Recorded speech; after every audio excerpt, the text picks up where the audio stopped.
Selamlar arkadaşlar. Jobon ZB612 model benzinli çakmağı inceliyoruz. İkisi de pirinç renk. Sadece bir desen farkları var ikisiyle birbirleri arasında. Şöyle içerisinde bunun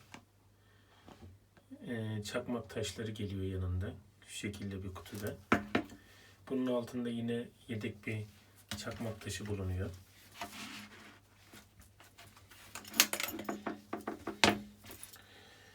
Şunu da göstermiş olalım şu şekilde. Şunu çevirdiğiniz zaman bir tane alıp şu şekilde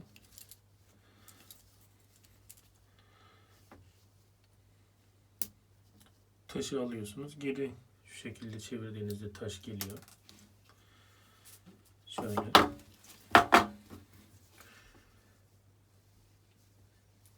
Taşı yerine koyup geri çevirdiğinizde içinde kalıyor. Şöyle çakmağı inceleyelim. Şöyle bastığımız zaman otomatik bir çakması var. Şu şekilde. Benzin fitili. Şu anda çakmaklarımızın içleri boştur. Boş olduğu için yakışlarını gösteremiyoruz, yanışlarını. Şu şekilde. Şöyle.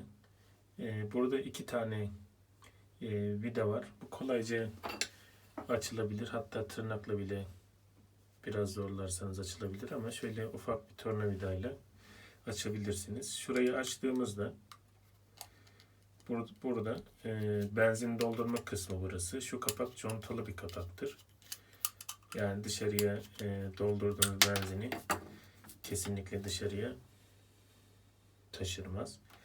İçinde yine yedek bir taş var. Şöyle bir yuvanın içinde. Yani dışarıda olduğunuz zaman yanınızda taş bulunsun diye.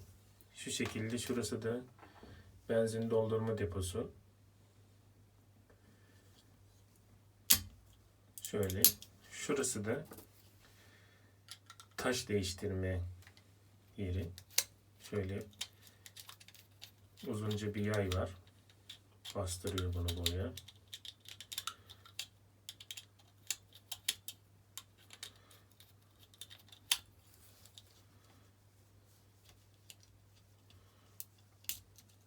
Şu şekilde içinden yay çıkıyor ve taşı da içinde şöyle gördüğünüz gibi. Taş değiştirmesi de gayet basit. Şuraya koyuyorsunuz taşınızı. Sonrasında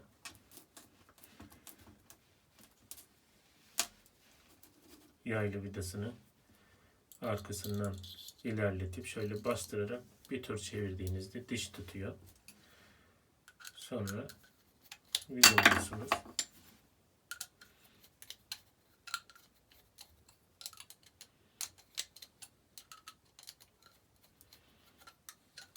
Bu şekilde. Bu kısmın benzinle alakası yok. Harici bir kısım zaten. Taşı da içinde yine saklamak için, yani taş içerisinde kaybolmasın diye şu şekilde bir yuvayı oturtup onu da şu arkaya oturtturuyoruz. Şu şekilde. Sonra işte benzinle de doldurduktan sonra veya benzini varsa bir şey yapmamıza gerek yok. Şu şekilde vidalıyoruz. Elle kolayca vidalanıyor ama son şeyi mutlaka şöyle bir ufak bir tornavida gibi bir şeyle yapmanız lazım ki sızıntı olmasın. Ebatlarına da bakalım. Çakmağın yüksekliği 4 santim. Şu şekilde genişliği de 5 santim. Kalınlığı da 1,2 santim kadar. Şu şekilde oldukça kaliteli, güzel bir çakmak. Bunu sadece şu şekilde basıyoruz. Kendi yayı, kendi mekanizması yanma kısmını hallediyor zaten. Şöyle özel kutusunda geliyor bunlar.